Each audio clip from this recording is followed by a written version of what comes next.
के प्रश्नों को हल करेंगे। यहाँ प्रश्न संख्या 1 कह रहा है निम्नलिखित प्रश्नों में सही उत्तर के सामने सही का निशान लगाइए। आ कह रहा है कि भूक्षरण से तात्पर्य है, तो इसमें का वाला विकल्प सही है। भूमि के कणों का अपने स्थान से हटना एवं दूसरे स्थान पर इकट्ठा होना। फिर बा कह रहा है कि वायु भूक्षरण निम्न कारक द्वारा होता है, इसमें खा वाला विकल्प सही है, वायु द्वारा।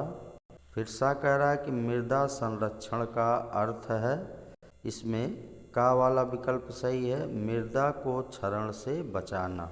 फिर दा कह रहा है कि निम्न स्थानों पर रेवाइन बीहड़ पाया जाता है, तो इसमें घा वाला विकल्प सही है, नदी नालों के किनारे व आसपास। फिर यह कह रहा भूक्षरण निम्न शक्तियों कारकों द्वारा होता है, इसमें दिया हवा, बर्फ, वर्षा, तो इसमें हो जाएगा उपरोक्त सभी, अंतिम विकल्प सही है। फिर प्रश्न 2 कह रहा है कि रिक्त स्थानों की पूर्ति कीजिए। का सबसे अधिक भूक्षरण जल से होता है।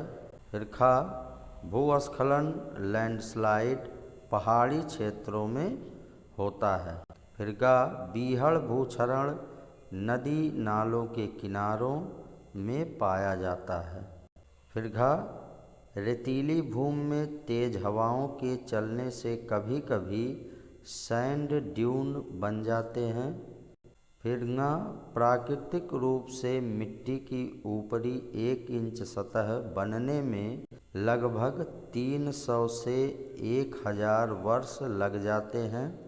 फिर प्रश्न 3 कह रहा है निम्नलिखित प्रश्नों के उत्तर एक शब्द में दीजिए। का कह रहा है कि ढालू भूमि पर समोच्च रेखा के समांतर फसल द्वारा वर्षा जल रोकने व मिट्टी कटान से बचाने की विधि, तो ये हो जाएगा ढाल के विपरीत खेती करना। फिर खा समतल खेत से पानी को बाहर जाने से रोकने की साधारण विधि, ये हो जाएगा मेड़बंदी करना। फिर गा अधिक ढालू भूमि पर ढाल के विपरीत सीढ़ी जैसी संरचना बनाकर खेती करने का नाम, यह हो जाएगा सीढ़ीदार खेती। फिर घा भूमि को भूमि कटाव से बचाने हेतु वृक्ष लगाने की क्रिया, यह हो जाएगा वृक्षारोपण। फिर गा कह रहा है पट्टीदार खेती में एक पट्टी पर अधिक आच्छादित फसलें लगाने के बाद दूसरी पट्टी पर किस प्रकार की फसल लगाएं, तो ये हो जाएगा मक्का, बाजरा, ज्वार।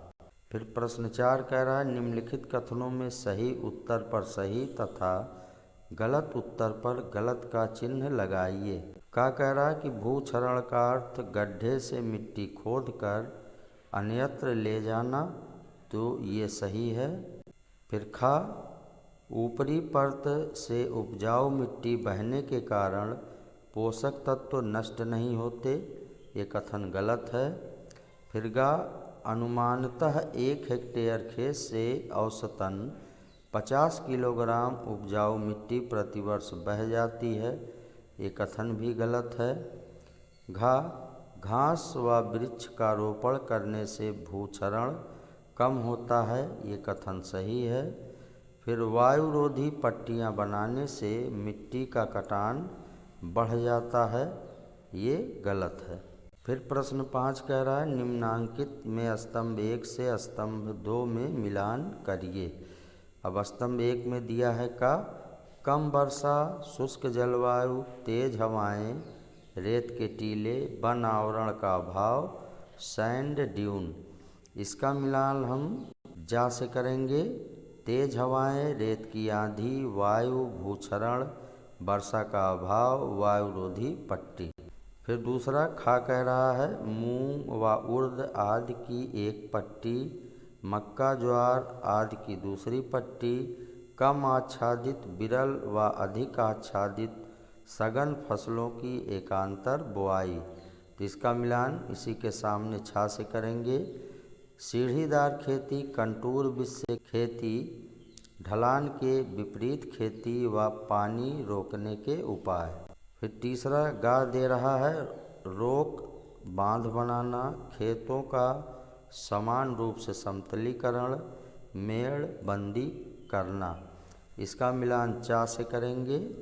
मैदानी क्षेत्र में पानी क्षरण रोकना, वृक्षारोपण करना, अधिक वर्षा होना, नम वातावरण। अब प्रश्न 6 कह रहा है निम्नलिखित में स्तंभ का स्तंभ खा से मिलान करिए। का है त्वरित क्षरण, इसका मिलान आ से करेंगे। मनुष्य के द्वारा हस्तक्षेप से क्षरण। फिर वायु क्षरण, इसका मिलान सा से करेंगे। मिट्टी के कणों का वायु द्वारा उड़ना। फिर प्राकृतिक क्षरण, इसका मिलान या से करेंगे। प्राकृतिक क्रियाओं द्वारा क्षरण। जलीय क्षरण, इसका मिलान बा से करेंगे। जल द्वारा मिट्टी के कणों का बहना। फिर अवनलिका भूक्षरण, इसका मिलान दा से करेंगे। अल्पसरिता नलिका जुड़कर चौड़ी गहरी नाली का रूप लेना। अब प्रश्न 7 कह रहा है निम्न चित्रों में बेमेल चित्र को छांटिए। अब यहाँ पे ये 4 चित्र दिए गए हैं और इनमें से बेमेल चित्र घा वाला है। अंतिम चित्र जो है ये बेमेल है। फिर प्रश्न 8 कह रहा है निम्नलिखित में स्तंभ 1 को स्तंभ 2 से सुमेलित कीजिए। तो स्तंभ 1 में मेड़बंदी, इसका मिलान हम इससे करेंगे। फिर दूसरा पट्टीदार खेती, इसका मिलान इससे करेंगे। फिर तीसरा कंटूर की खेती, इसका मिलान इससे करेंगे। फिर चेक डैम, इसका मिलान पहले चित्र से करेंगे। उसके बाद वर्षा की बूंदों द्वारा भूक्षरण, इसका मिलान दूसरे चित्र से करेंगे। अब प्रश्न 9 कह रहा है निम्नलिखित प्रश्नों के उत्तर लिखिए। का है अल्पसरिता भूक्षरण तथा खड्ड भूक्षरण की क्रियाओं में अंतर कीजिए। तो सबसे पहले अल्पसरिता भूक्षरण, ढालू भूमि पर अत्यधिक वर्षा से छोटी छोटी नलिकाओं का जाल बनना अल्पसरिता भूक्षरण है। दूसरा खड्ड भूक्षरण, ये हो जाएगा अल्पसरिता नलिकाओं से ही खड्ड भूक्षरण होता है। फिर खा कह रहा है प्राकृतिक भूक्षरण एवं त्वरित भूक्षरण के प्रकार में तुलना कीजिए। तो प्राकृतिक भूक्षरण ये हो जाएगा, यह प्राकृतिक क्रियाओं द्वारा होता है। इसकी गति धीमी व विनाश रहित होती है। इसके फलस्वरूप पठार, मैदान, घाटियों की मिट्टी बनती है। फिर त्वरित भूक्षरण ये हो जाएगा घास की अनियमित चराई, वनों की अंधाधुंध कटाई से त्वरित भूक्षरण होता है। फिर गा कह रहा है कि वर्षा के बूंद से क्षरण होने की क्रिया को समझाइए और उदाहरण प्रस्तुत कीजिए। तो ये हो जाएगा वर्षा बूंद क्षरण। जब वर्षा की बूंदें मृदा से टकराती हैं तो मिट्टी के कण बिखर जाते हैं। वर्षा की बूंदें मिट्टी के कणों को 1 मीटर ऊंचा एवं दूर तक उछाल सकती हैं। फिर आगे घा कह रहा है कि भूक्षरण द्वारा होने वाली हानियाँ लिखिए। तो पहला हो जाएगा नदी नालों व समुद्रों में मिट्टी जमा होने से वे उथले हो रहे हैं। दूसरा पृथ्वी के अधिकांश भूभाग के डूबने का खतरा उत्पन्न हो गया है। तीसरा बाढ़ व पर्यावरण समस्या। चौथा जन धन व स्वास्थ्य की हानि। पाँचवा उर्वरा शक्ति एवं उत्पादन में कमी। तो ये सभी भूक्षरण द्वारा होने वाली हानियाँ हैं। आगे कह रहा है न मृदा संरक्षण का अर्थ समझाइए। तो ये हो जाएगा मृदा की सुरक्षा करना हमारा परम कर्तव्य है। इसके लिए मृदा संरक्षण विधियों को अपनाना आवश्यक है। यदि भूमि पर घास वनस्पतियाँ नहीं होंगी तो भूक्षरण अधिक होगा। मृदा कटाव रोकने की प्रक्रिया को ही मृदा संरक्षण कहते हैं। अब इसके बाद प्रश्न 10 कह रहा है, निम्नलिखित संकेतों की सहायता से वर्ग पहेली पूरा कीजिए। अब यहाँ पे संकेत दिया है बाएं से दाएं। पहला है ढालू भूमि पर खेती करने की विधि। दूसरा है पहाड़ी ढाल के विपरीत खेती की सीढ़ी नुमा संरचना से मिट्टी कटान रोकना। तीसरा है वृक्षारोपण द्वारा भूक्षरण रोकना। चौथा है खेत समतल करके चारों ओर मेड़ बनाकर जल बहाव रोकना। फिर ऊपर से नीचे कह रहा है खेत से बहते जल को रोकने हेतु पक्की संरचना।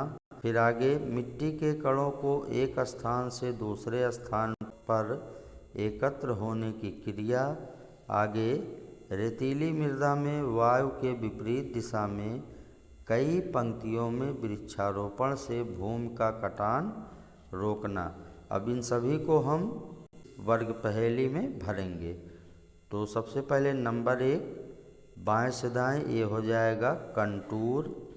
फिर नंबर 2 ये हो जाएगा सीढ़ीदार खेती। नंबर 3 वृक्षारोपण। और नंबर 4 मेड़बंदी। इसी तरह से ऊपर से नीचे ये हो जाएगा नंबर 5 चेक डैम। नंबर 6 भूक्षरण। और उसके बाद नंबर 7 वायु रोधी पट्टी। इस तरह से इस वीडियो में हम प्रश्न संख्या 10 तक हल करेंगे। अगली वीडियो में शेष प्रश्नों को हल करेंगे।